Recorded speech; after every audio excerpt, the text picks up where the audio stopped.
Olá, alunos do segundo ano, tudo bem com vocês? Eu espero que sim. Estamos dando continuidade às nossas videoaulas e essa é a nossa segunda videoaula. E hoje eu vou dar continuidade ao capítulo 1 da frente B. Então, gostaria que vocês pegassem a apostila nesse momento e colocassem na página 12, tá? O assunto que eu vou falar hoje está entre a página 12 e página 15.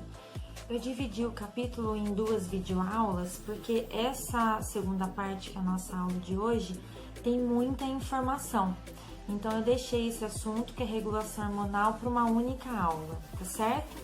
Então, olha só, na aula passada nós vimos anatomia do sistema genital, espermatogênese e ovogênese e fecundação. Hoje a gente vai ver como que esses fenômenos ocorrem, quais são os estímulos para eles acontecerem, tá certo? Na aula passada, de vez em quando eu comentei, aí por efeito hormonal, vai estimular ou vai inibir tal situação. Então agora a gente vai ver justamente quais são esses hormônios e quais são os efeitos deles, tá? Então olha só, na página 12, começa o assunto nosso que é regulação hormonal. A primeira etapa é o controle hormonal no organismo masculino.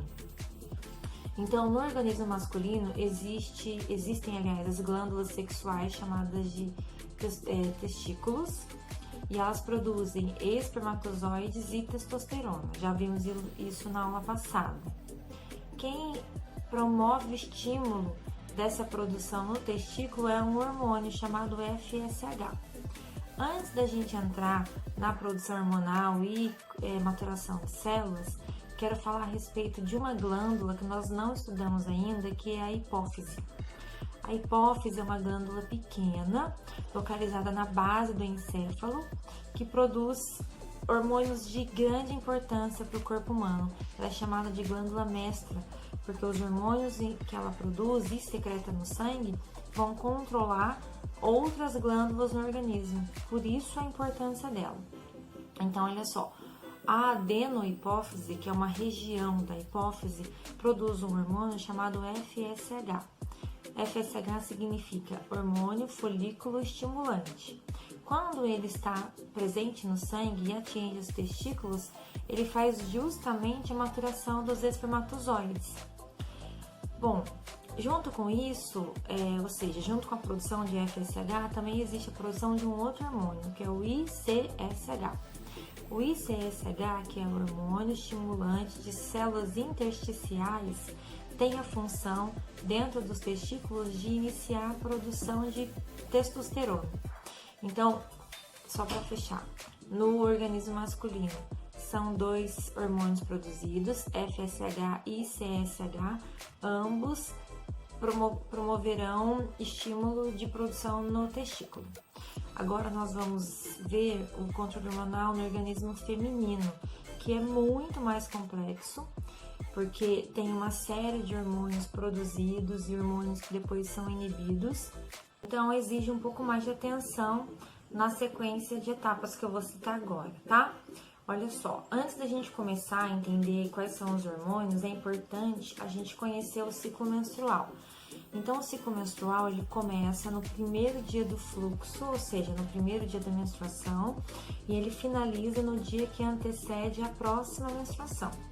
Então, se desse primeiro dia até o dia que antecede a próxima menstruação, somarem 28 dias, a gente diz que o ciclo menstrual tem 28 dias. Tem ciclo que tem 30, 31, a média é entre 28 e 31, certo?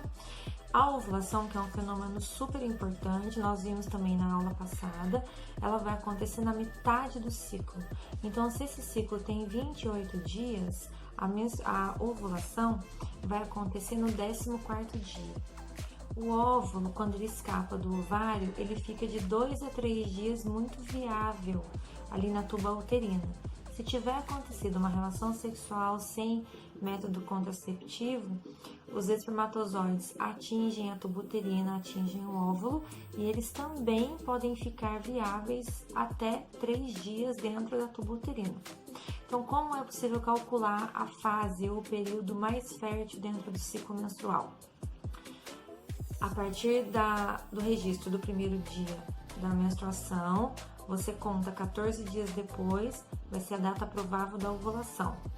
Você estipula 4 dias antes e 4 dias depois, ou seja, um período de 8 dias, que seria a data provável de boa viabilidade do óvulo e talvez presença de espermatozoide. Então, para acontecer a fecundação, tá? Essa é a fase fértil.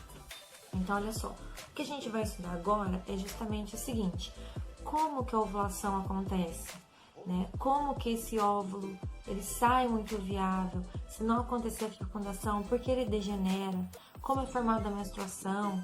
Então, todos esses fenômenos, eles são orientados por secreção hormonal. Então, agora que a gente vai entender quais são esses hormônios.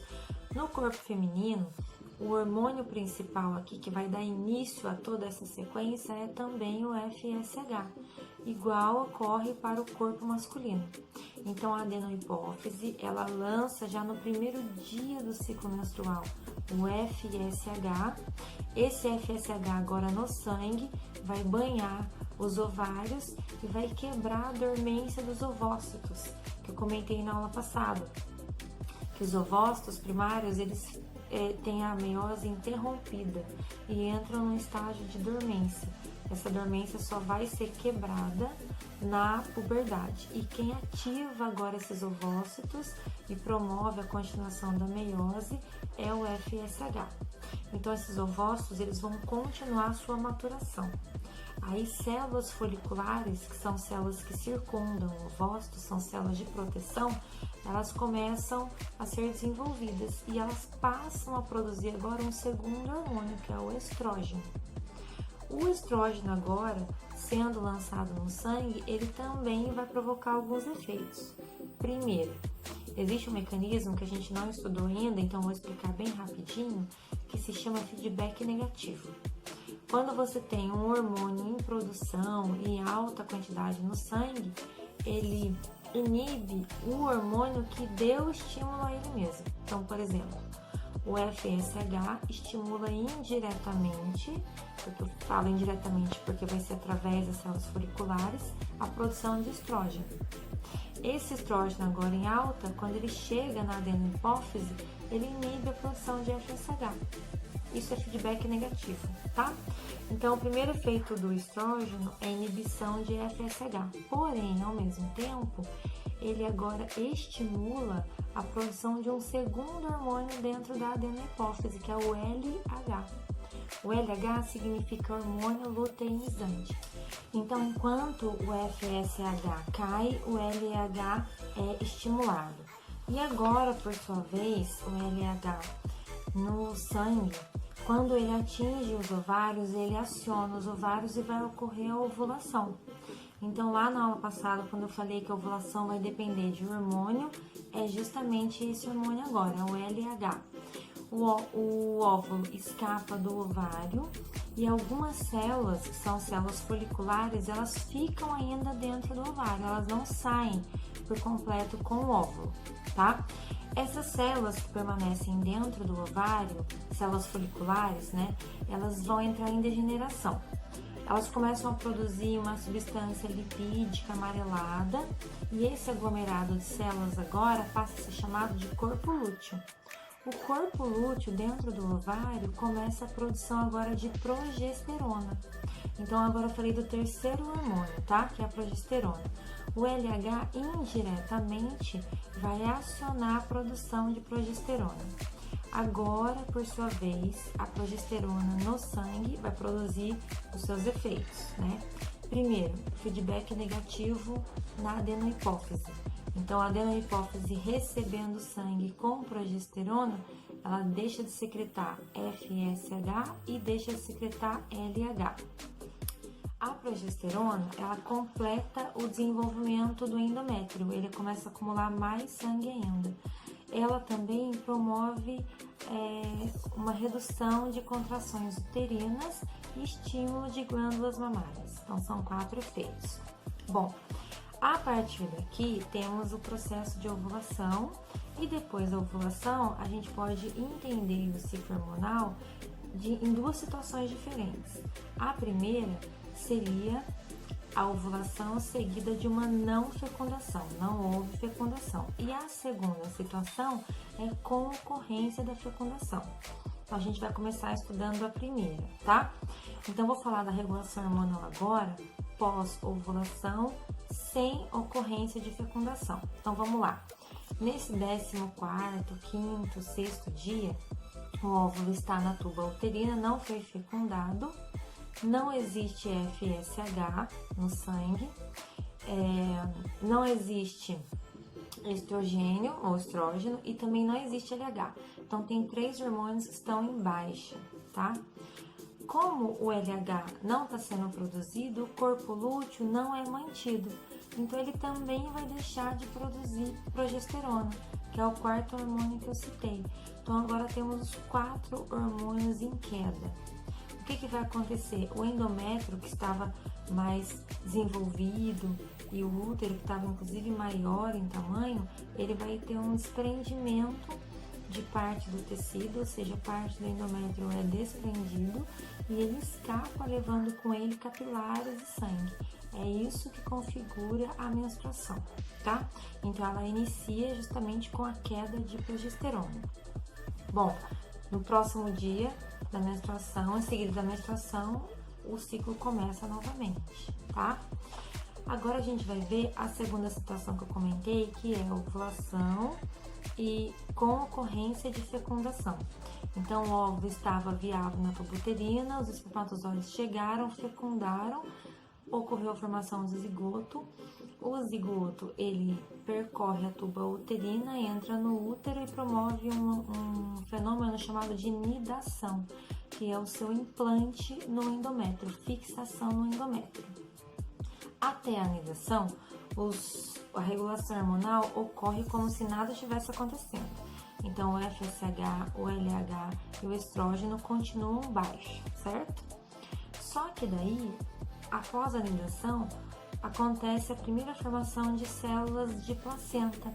Essas células iniciais da placenta, elas passam a produzir um hormônio chamado HCG, que significa hormônio gonadotrofina coriônica. Esse hormônio, que inclusive ele é dosado no exame de urina para confirmação da gestação, é justamente ele que substitui o LH, ou seja, ele faz o que o LH faria. O que vai acontecer? Com o LH alto, a progesterona continua sendo produzida. Então, o endométrio vai ficar fixo dentro do útero, ele não vai escapar. É por esse motivo que as primeiras células do embrião conseguem ser mantidas ali dentro, tá?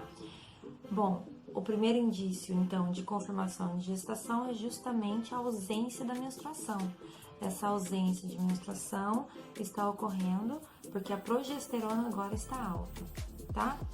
Com a progesterona alta, o endométrio permanece ali, mantém a gestação e, em alguns acontecimentos, a progesterona, quando ela entra em queda, ela pode provocar o aborto espontâneo, tá certo? Então, para fechar, a progesterona nessa segunda etapa do ciclo menstrual, se ela entrar em queda, a menstruação desce, se ela permanecer alta, o endométrio permanece, tá certo? No caso da gravidez, é a progesterona alta, que tem que seguir alta até o final, que mantém a gestação em seu estágio normal e saudável, certo? Espero que vocês tenham compreendido as informações dessa aula. Eu sei que regulação hormonal não é fácil, eu ainda tentei fazer um resumo das informações com uma legenda aí no vídeo. Gostaria que vocês realizassem os exercícios que eu estou propondo para casa, que está na descrição aqui do vídeo. Anotem as dúvidas. Vejo vocês na semana que vem. Um abraço!